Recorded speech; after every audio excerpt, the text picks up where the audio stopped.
참 예수님, 신앙생활을 하면서 가장 중요한 것이 있다면 그것이 바로 믿음인데, 믿음이란 무엇일까? 참 많은 이야기를 하죠. 그런데 믿음을 내가 체험하면서 살아갈 때 가장 중요한 것은 뭐라고 했죠? 다른 거는 다 있는다고 할지라도 이것만큼은 기억해야 된다. 내가 다른 건 몰라도 살아가는 기본 자세, 신앙인들의 기본 자세라고 했습니다. 신앙인들은, 믿는 사람들은 뭐 하는 사람들이다? 가장 중요한 거 대충 찍으셔도 돼요. 여러분들이 느끼시는 대로 내가 신앙생활 할 때 겸손한 사람이 되어야 하고, 순명하는 사람이 되어야 하고, 사랑의 열매를 맺어야 된다. 이런 많은 것들은 사실은 여기서부터 시작이 됩니다. 그것은 바로 무엇일까요? 그래서 신앙인들은 뭐 하는 사람이다? 신앙인은 듣는 사람이다. 그래요. 가장 중요합니다. 다른 거는 다 있는다고 할지라도 어떤 순간에도 뭐 할 줄 알아야 된다? 들을 줄 알아야 한다는 거죠. 우리가 아무리 하느님 안에 머물려고 해도 우리는 감정에 영향을 받을 수밖에 없어요. 화가 나면 화가 나는 대로, 미워지면 미워지는 대로, 삶이 우울하면 우울한 대로. 그러나 중요한 것은 하느님을 바라보는 사람은 그 순간에 자기의 소리에 귀를 기울이기보다 감정이라든지 기분이라든지 부정적인 여러 가지가 아닌 누구의 소리에? 하느님의 소리에 귀를 기울인다는 겁니다. 그래서 하느님의 말씀을 자꾸 듣다 보면 들으면서 뭐가 생긴다고 했죠? 믿음이 생겨난다 했고, 믿음 때문에 뭐가 일어난다? 기적이 일어나기 때문입니다. 그래서 가장 중요한 것, 우리가 보통 중국의 장강 같은 경우에도 처음 시작하는 곳에 가면 어때요? 빙하가 높거나 이렇게 해가지고 처음에는 물줄기가 굉장히 조그맣죠? 그런데 그것이 점점 갈수록 어떻게 됩니까? 넓어지고 깊어진다는 거죠. 믿음도 마찬가지예요. 내가 뭘 해야 될지 헷갈릴 필요가 없습니다. 뭘 잘해야 된다? 듣는 것을 잘해야 한다는 거죠. 잘 듣다 보면 그 사람은 어떤 사람이 되죠? 순명하는 사람이 되죠. 그래서 순명이라는 말의 어원이 무엇이다? 어디를 향해서 귀를 기울여서 듣는 거다. 근데 들을 때 어떻게 들어야 돼? 대충 들어야 돼요? 무엇을 모아서? 마음을 모아서 들어야 합니다. 모든 것을 멈추고 마음을 모아서 하느님을 향해서 듣는다. 이게 뭐예요? 바로 순명이요 겸손이라는 거죠. 그래서 듣다 보면 하느님의 말씀은 살아있죠. 그래서 활동을 합니다. 말씀을 듣는다고 해서 어떤 정보를 아는 것이 아니라 말씀은 살아계시기 때문에 내 안에서 활동을 한다는 거죠. 그래서 말씀을 듣다 보니까 마음에 생기가 돋고 치유가 이루어집니다. 이것은 말씀 안에 머무는 사람만이 받을 수 있는 특별한 은총입니다. 그렇기 때문에 어떤 경우에라도 믿는 사람들은 뭐 하는 사람이다? 듣는 사람이다. 무엇을? 그리스도의 말씀을. 근데 문제는 뭐냐면 내가 그분의 음성을 듣기 위해서는 그분의 음성을 알아야 되겠죠. 힘들 때만 주님 저에게 말씀하십시오. 제가 듣습니다. 라고 아무리 말해도 그분의 음성을 알아들을 수가 없어요. 평상시에 안 들었기 때문입니다. 우리는 가족들의 음성을 알죠? 목소리 알죠? 가족들이 음성 변조하면 알아요, 몰라요? 여러분들이 지나가시는데 제가 길거리에서 누구랑 한바탕 싸우고 있으면 제 목소리 들으면 저를 아시겠습니까? 모르시겠습니까? 아시죠? 왜 알아요? 자주 들었기 때문입니다. 힘들 때만 말씀해달라고 주님 앞에 무릎 꿇지 말고 평상시에 말씀을 꾸준히 들어야 한다는 거죠. 어느 날은 기분이 좋다고 해서 말씀 묵상하고, 어느 날은 화가 난다고 해서 말씀 제끼고, 우울하다고 해서 제끼면 돼야 안 돼요? 안 된다는 겁니다. 그래서 듣는 건 어떻게 들어야 된다? 꾸준히 항상 들어야만 그분의 음성을 알아들을 수 있다는 거죠. 양들은 목자의 음성을 알아듣는다고 하죠. 그래서 수많은 양들이 섞여 있다고 할지라도 자기 목자가 부르면 기가 막히게 알아듣습니다. 그리고 따라간다는 거죠. 만약에 양들이 풀을 뜯고 있다가 자기 목자의 음성을 알아듣지 못하면 이 양은 어떻게 돼요?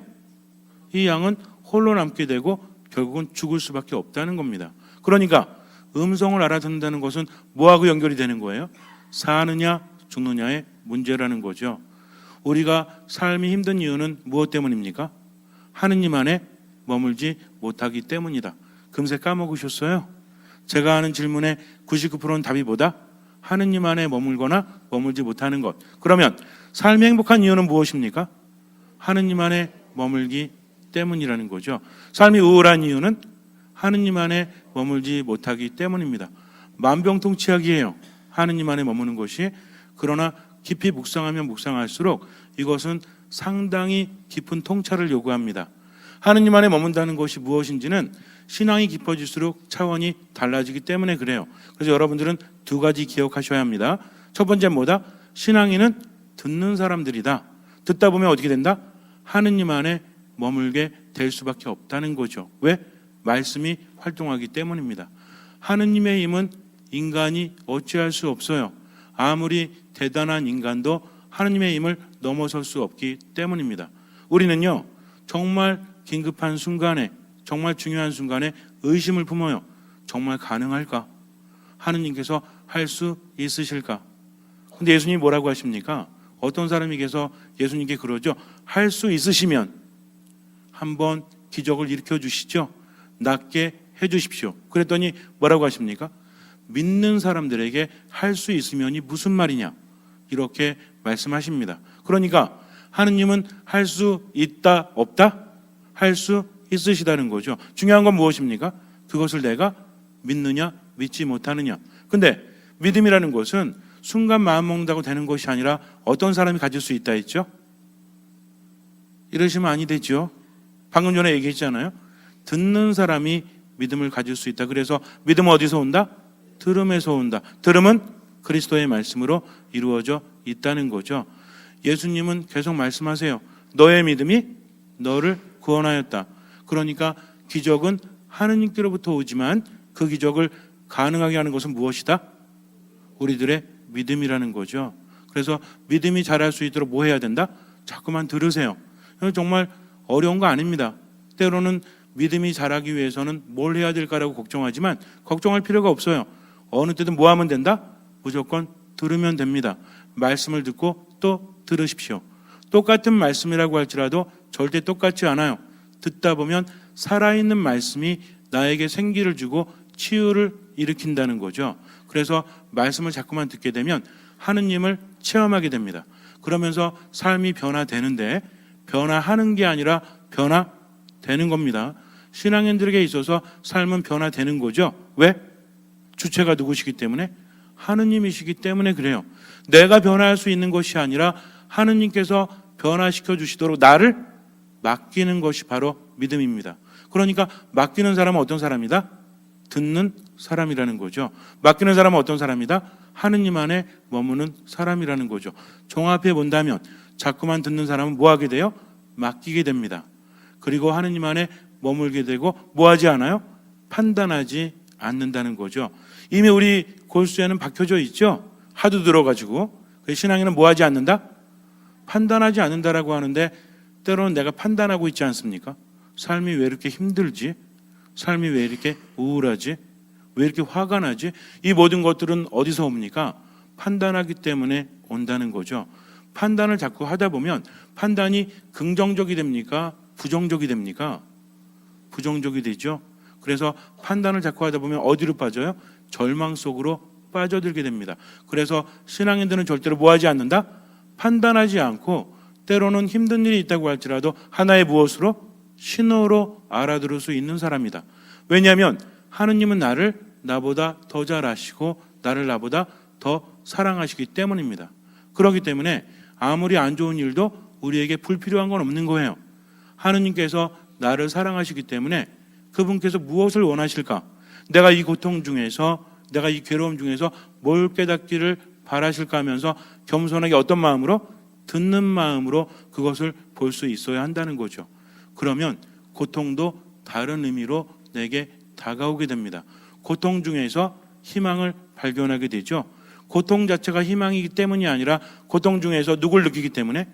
하느님을 느끼기 때문입니다. 고통이라는 것은 하느님께서 주신 것이 아니에요. 그러나 그분이 허락하신 이유는 반드시 있습니다. 그래서 우리는 내 안에서 일어나는 모든 것들, 내 삶 안에서 일어나는 모든 것들을 하나의 무엇으로 본다? 신호로 본다는 거죠. 내가 깨달아야 될 것이 무엇입니까? 이렇게 힘든데 저 사람이 나를 이렇게 괴롭히는데 저는 무엇을 깨달아야 합니까? 어차피 그 사람은 내가 바꿀 수 없어요. 그렇다면 지금 내가 변해야 되는 것은 무엇입니까? 하면서 꾸준히 말씀을 듣고 기도하다 보면 하느님의 지혜가 나를 깨닫게 하신다는 거죠. 그러면서 삶이 점점 변화되는데, 우리가 보통 하느님 안에 머물 때와 하느님 안에 머물지 못할 때 어떤 현상들이 있어요. 나무는 뭘 보고 알죠? 성경에서 뭐라고 합니까? 좋은 나무는 뭐를 보고 한다? 나무가 맺는 열매를 보고 안다라고 합니다. 근데 내가 살아가면서 맺는 열매는 다른 사람들에게 보이기도 하지만 감출 수도 있죠. 그러나 누군 알아요? 하느님 아시고 내가 안다는 겁니다. 그래서 내가 맺는 열매를 가장 잘 아는 것은 내 자신이라는 거죠. 물론 사랑이라는 열매를 맺으면 너무나 좋겠지만 사랑이라는 열매가 맺어지기까지 함께 열리는 열매들이 있죠. 사랑과 함께 맺어질 수 없는 열매도 있습니다. 이것을 볼 수 있어야 한다는 거죠.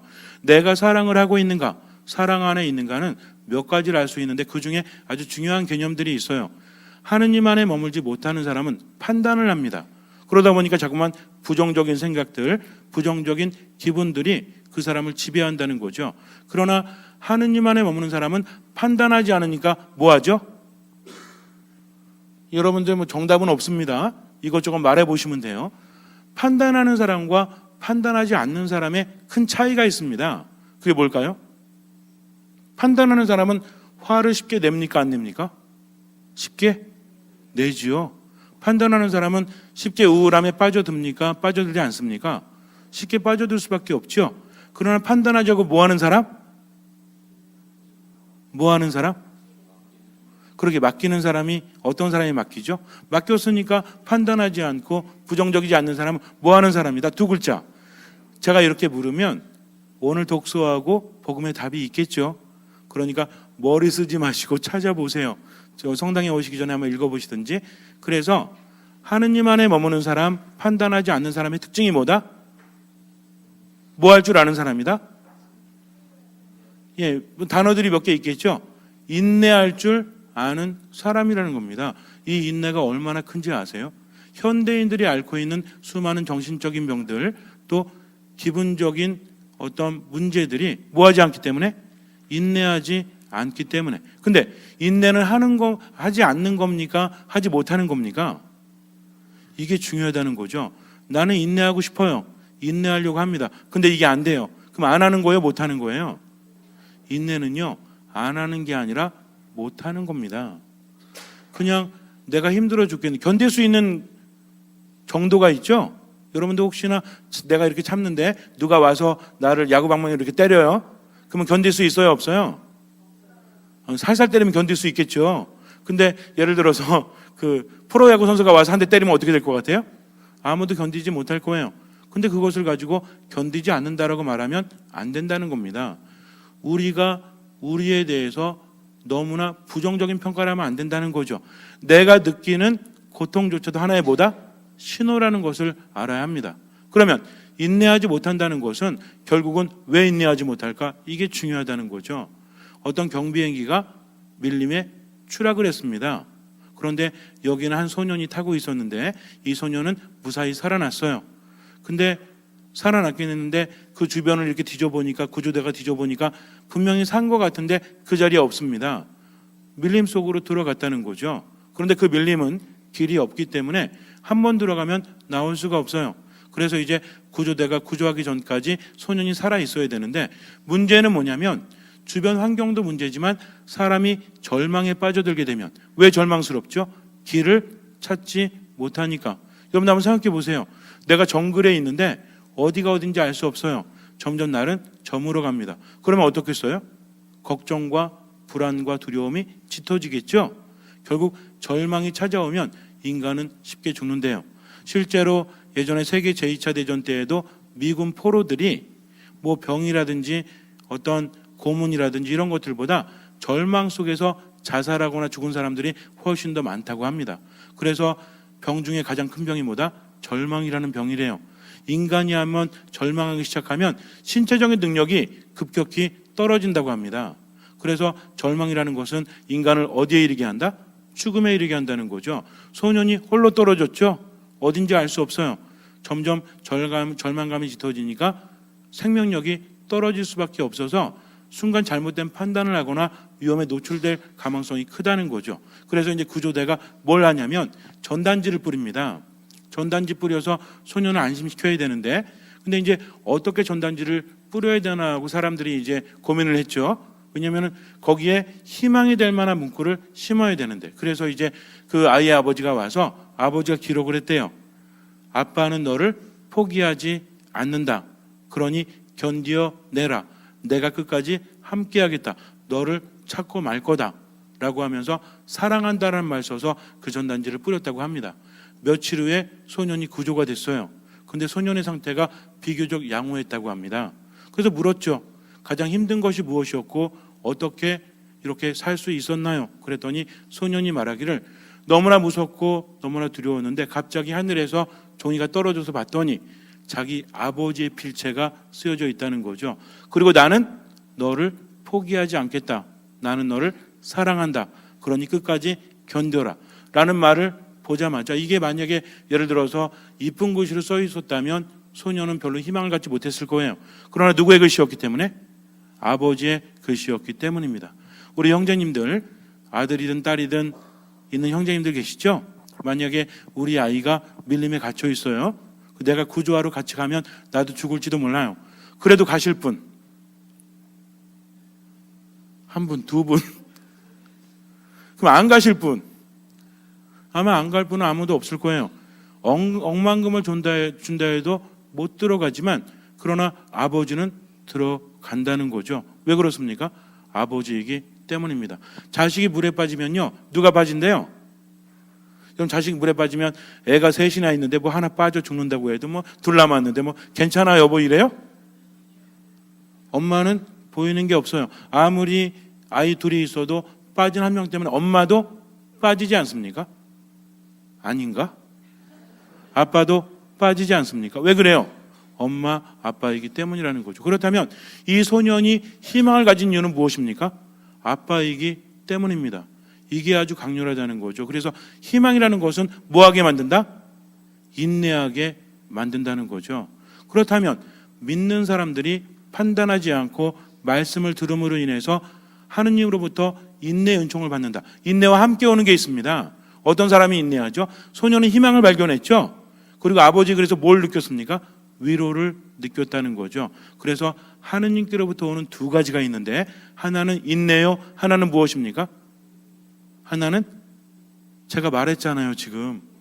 하나는 위로라는 겁니다. 아무리 힘들어도요, 위로가 있다면, 근데 이 위로를 누가 해주냐가 중요하죠. 만약에 여러분들 미사 끝나고 나서 제가 여러분들한테 칠보산 꼭대기까지 올라갔다 내려왔다 하십시오. 그럼 하실 거예요? 하실 분은 아마 설마 한 분도 안 계시네 정말. 그런데 미사 끝나고 한번 올라갔다 내려올 때마다 1억이다 그러면 이거를 삼성 뭐 회장이나 누가 와서 자기가 보증한다. 그러니까 칠보산 꼭대기까지 올라갔다 내려오면 1억 준다고 하면 하실 거 안 하실 거? 당연히 하죠. 몇 번 하실 거예요? 아마 다리 못 쓰면 다리 끌고라도 갈걸요. 그리고 전화할걸요. 빨리 와서 산에 올라가 하면서 가족들에게 전화할 겁니다. 올라갔다 내려오는 게 힘들지 않아서가 아니라 뭐가 있기 때문에? 희망이라는 위로가, 돈이라는 위로가 있기 때문입니다. 위로는요 아무나 하는 게 아니야. 우리 자매님들 슬퍼서 이렇게 힘들어하고 있는데 갑자기 박보검이 와서 커피 한 잔 같이 하실래요? 힘내십시오 그러면 위로가 됩니까 안 됩니까? 이란 위로가 되겠죠. 그러면 전능하신 하느님께서 위로하시고 인내를 주시는데 두려울 것이 무엇입니까? 말씀을 듣고 말씀 안에 머물다 보면 하느님을 느낀다는 거죠. 하느님은요 정말 대단한 분이에요.